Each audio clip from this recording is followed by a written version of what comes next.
So now we're going to talk about the range of motion grading scale that's associated with muscle strength assessment. So in the lecture video, I somewhat alluded to this in terms of understanding the different strength that is associated with a biceps curl, and now I'm going to use my model Cole to help me demonstrate that for video purposes.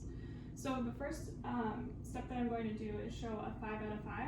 So I'm going to stabilize Cole's shoulder, and I'm going to ask him to basically make a bicep, this arm, and I'm going to want him to curl all the way up towards his shoulder. So I can see that he can do that motion without any resistance. So then as a clinician, I'm going to provide a downward force. So go ahead and pull up. Good. He has full strength, there's no weakness, and there's no pain. So as a clinician, I would note that as a 5 out of 5 for the strength assessment. If I'm still going through this motion with him and he notes a little bit of weakness as he's going up into the motion, that would be considered a 4 out of 5. If he's able to do this in the same seated position, so go ahead and curl upwards, good. But as soon as I provide any resistance, it's completely weak, then that would be considered a 3 out of 5.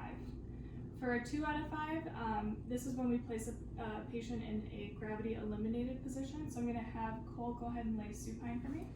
That's going to be belly up. And with the same arm, I'm going to ask him to go ahead and curl his arm up towards his shoulder. Good.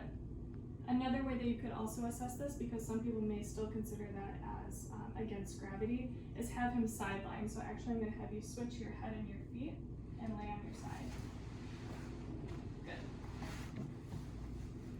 And then I want the patient's going to tuck their elbow at their side, and I just want him to, again, just do a biceps curl on the side. If he's able to do that, but he can't do it in a seated position, then we would grade that as a 2 out of 5. Go ahead and switch your hand and your feet again. So he's in a supine position again. Remember, that's belly up towards the sky. I'm going to ask him again to make a bicep curl, but if I actually don't see any change in the range of motion, but I can feel the contraction in the biceps, then I would consider that a 1 out of 5 on the grading scale. And then lastly, if he's trying to make that attempt to make the biceps curl, but I don't feel any contraction in the muscle belly, then I would grade that as a 0 out of 5. Go ahead and sit upright for me.